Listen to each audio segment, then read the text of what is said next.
नमस्कार, जोहार। ABN news में आपका स्वागत है। मैं हूं रिया अग्रवाल। गिरिडीह के बड़े और अहम खबरों को लेकर हाजिर हूं आपके बीच। शास्त्री नगर स्थित उसरी नदी में शनिवार को एक युवक का शव बरामद किया गया है। जैसे ही इस मामले की खबर फैली, वैसे ही शव देखने के लिए लोगों की वहां भारी भीड़ उमड़ पड़ी। मृतक सीहोडी के शिव मोहल्ला नागेश्वर पांडे का पुत्र रविशंकर पांडे है। मामले की जानकारी मिलने के बाद नगर थाना पुलिस की टीम मौके पर पहुंची और शव को कब्जे में ले लिया है। बताया गया कि कुछ लड़के शास्त्री नगर स्थित उसरी नदी की ओर घूमने के लिए गए हुए थे। इसी दौरान युवकों की नजर नदी पर स्थित पत्थर के किनारे पड़े शव पर पड़ी। फिर मामले की जानकारी नगर थाना पुलिस को दी गई। घटना के बाद परिजनों का रो रो कर बुरा हाल बना हुआ है। शव की सूचना मिली है, अभी शव की पहचान कराई जा रही है और आगे पोस्टमार्टम की कार्रवाई की जाएगी। इसका ये नदी है, पत्थर के बीच गिरा हुआ मिला। बनियाडीह में कोयला के अवैध खनन के दौरान शनिवार को बड़ा हादसा हुआ है। यहां खनन के दौरान चाल धंसने से एक मजदूर की मौत हो गई। हालांकि मजदूर के शव का पता अभी तक नहीं चल पाया है। बताया जा रहा है कि कोयला माफिया के द्वारा मजदूर के शव को कहीं दबा दिया गया है। इस मामले को लेकर पुलिस गहनता पूर्वक जांच पड़ताल कर रही है।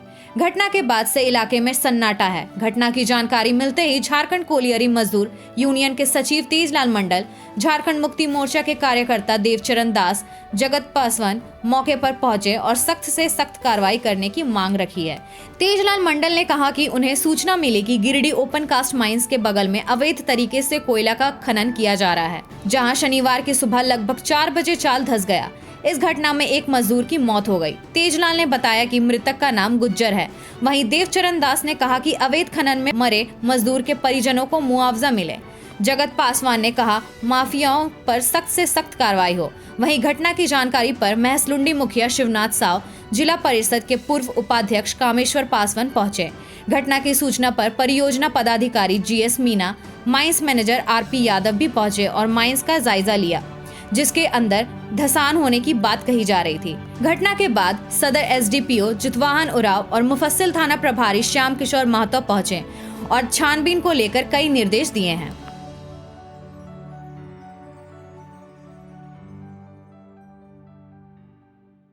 देखिए, अभी सूचना मिला है कि आज सुबह लगभग 5 बजे हम लोग को सूचना मिला कि यहाँ पर फुसकी जो ओपन कास्ट कोलवरी है उसके बगल में फुसकी बंगला है। फुसकी बंगला से जस्ट 100 फीट के बगल में एक खंता है, जिसमें आज एक मजदूर जो है सो दलित समाज का मजदूर जो है सो दब के मर गया है और उसमें आप देख लीजिए, इतने बड़े पैमाने पर यहाँ पर अवैध कोयला का निकासी होता है। हम लोग बार बार यहाँ पर जो है सो ओपन कास्ट जो यूनिट का है जो मैनेजर साहब उसको बोलें कि आपके जो कोलवरी के बगल में अवैध खंता चलता है, इस पर कार्रवाई कीजिए।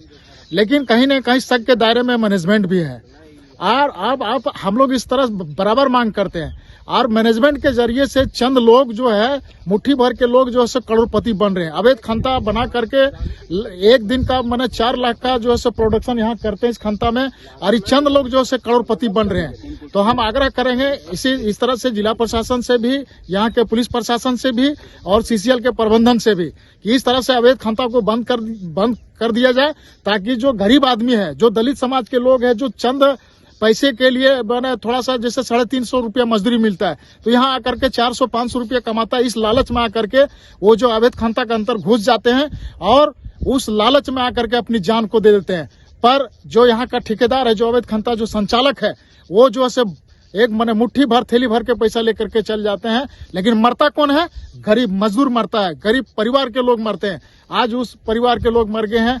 पता नहीं ये घटना लगातार कब तक होते रहेगा, प्रबंधन का नींद कब तक टूटेगा। इस तरह की कार्रवाई पर एकदम तुरंत कार्रवाई करके और बंद कर दिया जाए। अभी हम लोग को सूचना मिली कि इस खंता में एक व्यक्ति की मौत हो गई। इस पर हम लोग आए, हम लोग यूनियन के नेता भी आए। हम लोग का यही मांग है कि जो ये खंता चला रहा है उस पर कानूनी एकदम उचित कार्रवाई हो, जल्द से जल्द उन लोग को चिन्हित कर पकड़ा जाए और जो खंता धारक है उन लोग पे कड़ी से कार्रवाई की जाए।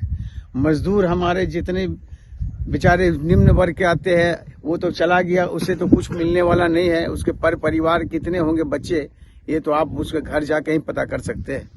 और बिलक कर रोना चीखना खाना पीना। अब तो जो उसका जो मालिक था वो तो चला गया, कोई देखने वाला नहीं है, ना कोई भी उसको देखने वाला नहीं है। इसलिए हमारी मांग है कि जल्द से जल्द ये जो ठेकेदार है उसको उचित कार्रवाई कर उन्हें पकड़ा जाए। मान निश्चय करना है, एक तो सुनना है कि अवैध खनता में एक तो मजदूर दब के मर चुका है। मजदूर दब के मर गया। मजदूर कहाँ पे ये दबा है? ये ओपन कास्ट के जस्ट बगल में है, जो हमारा ओपन कास्ट कॉलोनी है, फुसकी बंगला कहता है इसको।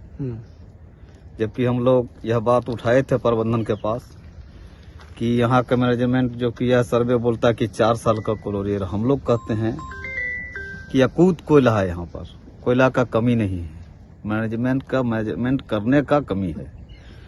जबकि आए दिन इस तरह घटना होते रहता है और सीसीएल कहता कोयला नहीं है। हमने एसीसी मीटिंग में बात उठाया था कि इस और छोर में कोयला है, जो कि यहाँ कोयला खत्म नहीं होगा, आप डील करके देख लीजिए। लेकिन सीएमपीडी द्वारा टीम आया और जैसे तैसे जिधर खाना पूर्ति करके भेज दिया, और जिस और कोयला है उस तरह डील नहीं कराया। इसमें मैनेजमेंट को भी लापरवाही है। राज्य के नगर विकास, आवास व पर्यटन मंत्री सुदिव्य कुमार सोनू ने शनिवार को पर्यटक स्थल वाटरफॉल और खंडोली डैम का निरीक्षण किया। इस दौरान मंत्री के साथ डीसी नमन प्रियेश लकड़ा, डीडीसी स्मिता कुमारी, डीएफओ मनीष तिवारी समेत विभिन्न विभाग के अधिकारी मौजूद थे। मंत्री जब वाटरफॉल पहुंचे तो स्थानीय ग्रामीणों के द्वारा पारंपरिक लोक नृत्य के साथ भव्य स्वागत किया गया। इस अवसर पर स्थानीय लोगों से मंत्री सुदिव्य कुमार सोनू ने बातचीत किया, साथ ही यहां के कमेटियों से साफ सफाई को लेकर विशेष ध्यान देने की बात कही। मंत्री ने कहा नगर निगम को कूड़ा उठाव को लेकर निर्देशित दिया गया है। मंत्री सोनू ने कहा कि तमाम पर्यटक स्थलों पर सैलानियों को बेहतर सुविधाएं प्रदान हो, इस दिशा में कार्य किया जाएगा। कहा कि गिरिडीह जिले के प्रसिद्ध पर्यटक स्थलों में से वाटरफॉल है, स्थानीय लोगों को रोजगार मिले, इसके लिए कुछ काम का प्लानिंग किया गया है। कहा कि इस स्थान को पर्यटक का हब बनाया जाएगा, साथ ही प्लास्टिक फ्री जोन, पार्किंग सुविधा, प्रार्थना सभा का निर्माण किया जाएगा। और खंडोली डैम दोनों का ही निरीक्षण किया गया। टूरिस्ट के लिए जो बेसिक कम्युनिटीज़ की ज़रूरत है उस पर हम लोगों ने गहन विचार विमर्श किया। हमारे साथ जिले के तमाम प्रशासन के पदाधिकारी, वन विभाग के पदाधिकारी की, और हम लोग अब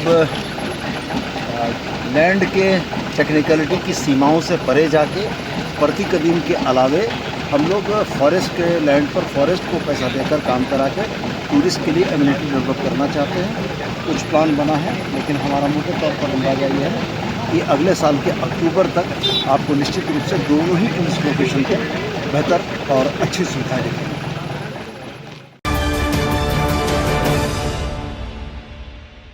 गिरिडीह के उपायुक्त नमन प्रियेश लकड़ा ने मनरेगा और अबुआ आवास योजना की समीक्षा बैठक की। इस दौरान उपायुक्त द्वारा मनरेगा के तहत संचालित विभिन्न विकास योजनाओं की समीक्षा कर संबंधित अधिकारियों को योजनाओं में गति लाने के निर्देश दिए गए तथा 100% लाभुकों को लाभान्वित करने के निर्देश दिए। उन्होंने मनरेगा अंतर्गत बिरसा हरित ग्राम योजना के तहत अब तक जिले में कार्यान्वित की गई प्रगति की समीक्षा की। उन्होंने कहा कि आमजनों के हित के लिए संचालित इन कल्याणकारी योजनाओं को धरातल पर सफल बनाना हमारा मुख्य उद्देश्य है।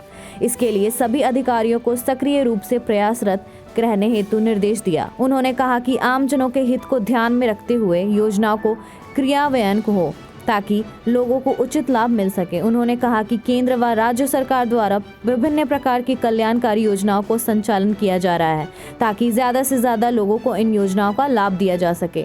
बैठक में सभी प्रखंड विकास पदाधिकारी, गिरिडीह जिला, सभी बीपीओ, सभी रोजगार सेवक समेत अन्य संबंधित अधिकारी उपस्थित थे।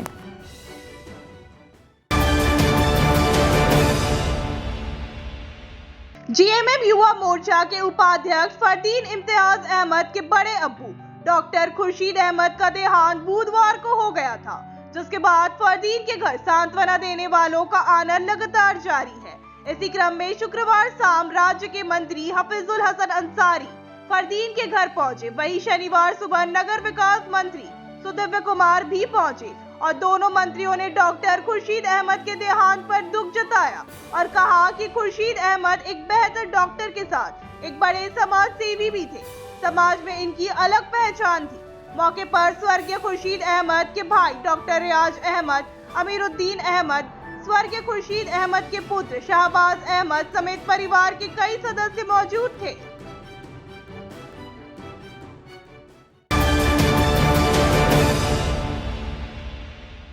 मुफस्सिल थाना क्षेत्र के जटाको गांव में पुलिया निर्माण के कई ग्रामीणों का रियायती जमीन लिया गया है, जबकि ग्रामीणों को उक्त जमीन के बदले अब तक मुआवजा नहीं मिला है। शनिवार को ग्रामीणों ने इस पर आपत्ति जताई है। इस संदर्भ में गोविंद हेमब्रम, झामुमो के कार्यकर्ता दिलीप एवं सुरेश साहू, डिकोडिया के पंचायत समिति ने इस मुद्दे को उठाया और कहा कि जिनकी जमीन निर्माण कार्य में गया है उसे राशि के तौर पर मुआवजे मिलना चाहिए। कहा कि ग्रामीण लोग जमीन पर खेती बाड़ी करके गुजारा करते हैं।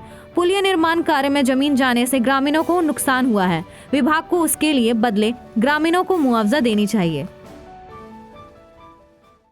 वही हम लोग कहना चाहते हैं कि जैसे हम लोग का ज़मीन है यहाँ पर, तो ठेकेदार लोग से बोले थे हम लोग, मुंशी लोग से बोल ज़मीन पड़ा रहा है तो रैयतदार लोग को ज़मीन का पैसा मिलना चाहिए और रोड बन रहा है इसके लिए तो हम लोग को कोई आपत्ति नहीं है। तो थोड़ा सा ज़मीन हम लोग का जा रहा है, वही हम लोग का थोड़ा सा आपत्ति है। और उसमें रैयतदार को जो अगर पैसा मिल जाएगा तो कोई नहीं बोलेगा। तो ये जो रोड बनाते गांव का, हमारा गांव का विकास होगा, शहर का विकास होगा। देखिए मेरा बगल का चाचा का घर है, इसके बगल में पुल बन रहा है तो अच्छा बात है। यहाँ पहले सटा हुआ था पहले का पुल, तो इसके बगल में बन रहा है, अच्छा बात है, इसका भी घर बच रहा है। तो वही कहने का मतलब है, इधर भी हम लोग का ज़मीन है तो रैयतदार बार बार हम यहाँ पर आता है तो हम लोग को समझाएं कि आप लोग को भी मिलेगा और किस हिसाब से मिलेगा तो मुंशी जो लोग नहीं बता पाए, और हम लोग चाहते हैं कि मिलना चाहिए हम लोग को। रोड बन रहा है तो बढ़िया बात है और हमसे भी हम प्रतिनिधि हैं नगर का पंचायत समिति में। तो जो भी हमारे गरीब गुरबा का खेती करते आ रहा था उसको मुआवजा जो है सरकारी रेट का उसको पहले भुगतान हो, उसके बाद बने तो अच्छा।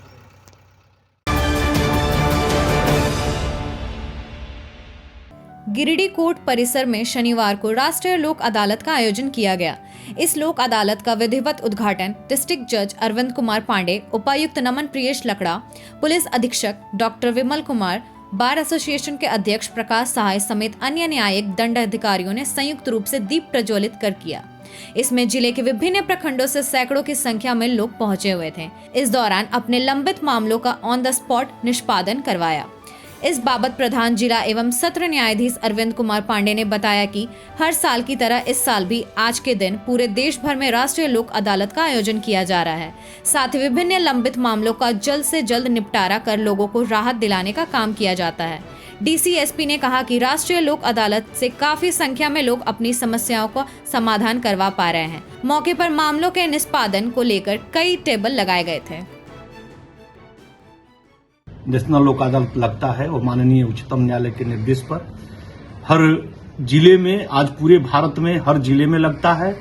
और इसका मेन उद्देश्य है कि जितने ग्रामीण में जनता निवास करती है और छोटे मोटे मामलों को लेकर उन लोगों के बीच विवाद होता है उसको आसानी से यहाँ हल करके निस्तारण किया जाए।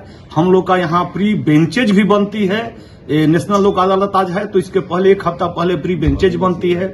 वहाँ लोग आते हैं और वहाँ हमारे जजेज बैठते हैं, मजिस्ट्रेट बैठते हैं, समझाते हैं और तो वो मामला पहले से भी हम लोग निस्तारण शुरू कर देते हैं एक हफ्ता पहले।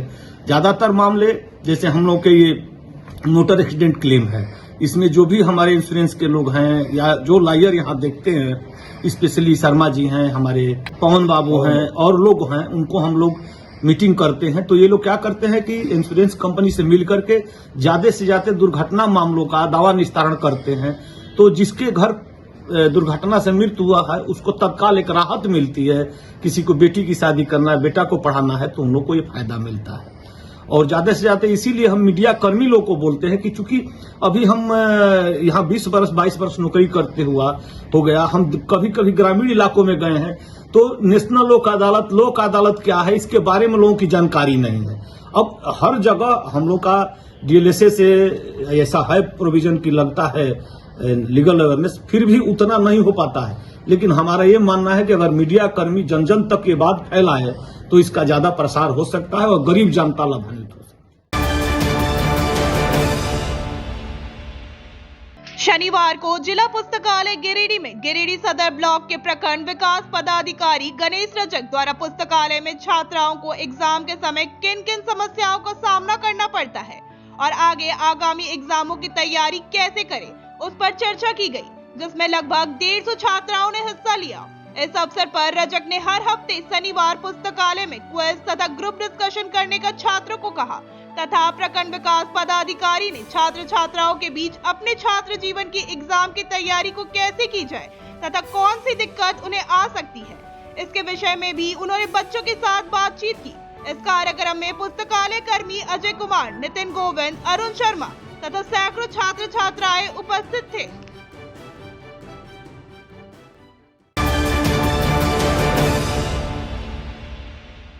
सलूजा गोल्ड इंटरनेशनल स्कूल में शनिवार को इंटर हाउस ट्रायथलॉन प्रतियोगिता का आयोजन किया गया। इसमें तैराकी, साइकिलिंग और दौड़ को भी शामिल किया गया था। प्रतियोगिता में विद्यार्थियों ने एथलेट क्षमता और टीम वर्क का बेहतर प्रदर्शन किया। सिंगल और रिले के रूप में आयोजित इस प्रतियोगिता को विभिन्न श्रेणियों में बांटा गया। बालक वर्ग में कक्षा 5वीं से 7वीं, बालक एकल, कक्षा 5वीं से 7वीं बालक रिले, कक्षा 8वीं से 12वीं बालक एकल और कक्षा 8वीं से 12वीं बालक रिले में प्रत्येक प्रतिभागी शामिल हुए। वहीं बालिका वर्ग में कक्षा 5वीं से 12वीं तक के प्रतिभागी रिले रेस में शामिल हुए और अपना सर्वश्रेष्ठ प्रदर्शन किया।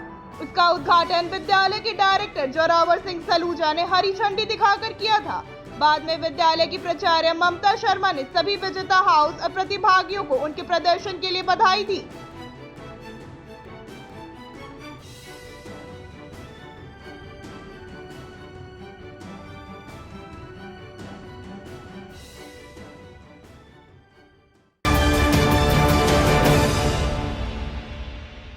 बिंडी प्रखंड के अरारी पंचायत सचिवालय में मासिक समीक्षा बैठक आयोजित की गई।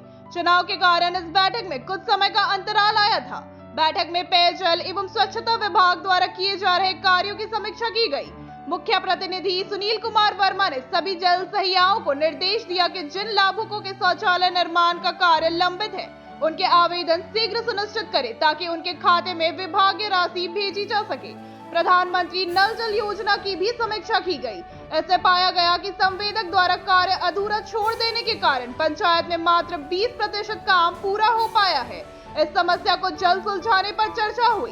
बैठक में मुख्य रूप से अरारी पंचायत के मुख्य प्रतिनिधि सुनील कुमार वर्मा, पंचायत सचिव टूपलाल रविदास, पंचायत समिति सदस्य पंकज यादव, संपूर्ण स्वच्छता अभियान फेज 2 की ब्लॉक कोऑर्डिनेटर रुखसाना बानो, पेयजल एवं स्वच्छता विभाग के प्रखंड कन्या अभियंता जल सहिया मालती देवी और प्रियंका कुमारी समेत अन्य जल सहिया उपस्थित रही।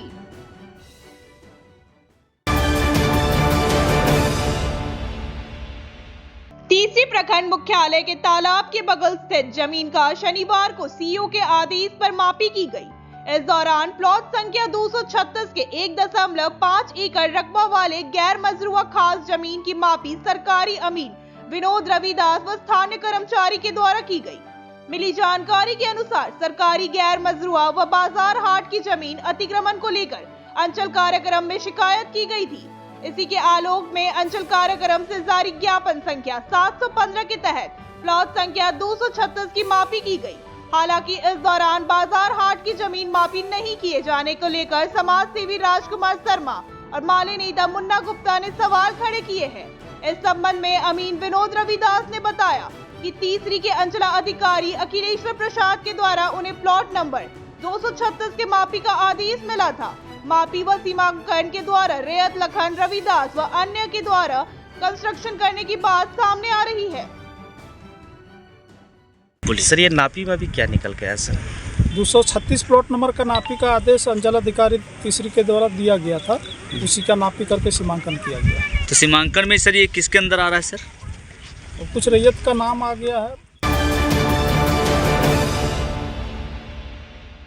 झारखंड मुक्ति मोर्चा के वरिष्ठ नेता नौशाद अहमद चांद ने अपनी बेटी के जन्मदिन पर शुक्रवार की रात तक कई स्थानों पर गरीब और जरूरतमंद लोगों के बीच 100 कम्बलों का वितरण किया। इस दौरान उन्होंने चूड़ी मोहल्ला, बरवाड़ी, दर्जी मोहल्ला, झिंझरी मोहल्ला, कुरैशी मोहल्ला सहित शहर के अन्य इलाकों में ठंड के प्रकोप को देखते हुए गरीबों को कंबल वितरित किया। कार्यक्रम के दौरान स्थानीय जनता ने इस पहल की सराहना की और इसे जरूरतमंदों के लिए एक बड़ा योगदान बताया। मौके पर इनके भाई इरशाद अहमद समेत परिवार के सदस्य और पार्टी कार्यकर्ताओं ने भी सक्रिय रूप से भाग लिया। बेटी का जन्मदिन था। इस अवसर पे हमने गरीबों में कंबल बांटा और मैं गुजारिश करना चाहूँगा तमाम ऐसे लोगों से जिनके पास पैसा है, वो जब भी किसी तरह का खुशी मनाने का काम करे तो उसमें सबसे पहला हक गरीबों का होता है। इसलिए गरीबों के साथ अपने खुशी को बांटने का काम करें और जिस मौके पे भी खुशी का मौका हो उसमें गरीबों को शामिल करें। जैसे हमने आज कंबल बांटा, बहुत तरह का मामला होता है। इससे पहले हमने मच्छरदानी बांटा, कंबल बांटा, हमेशा बांटता रहता हूँ। मेरा अनुरोध है सारे लोगों से कि ज़्यादा से ज़्यादा गरीबों को मदद करने का काम करें। आज के अंक में बस इतना ही। कल फिर मिलेंगे अगले अंक में कुछ ताज़ा तरीन खबरों के साथ। एबीएन न्यूज़ की पूरी टीम को दीजिए इजाजत। धन्यवाद।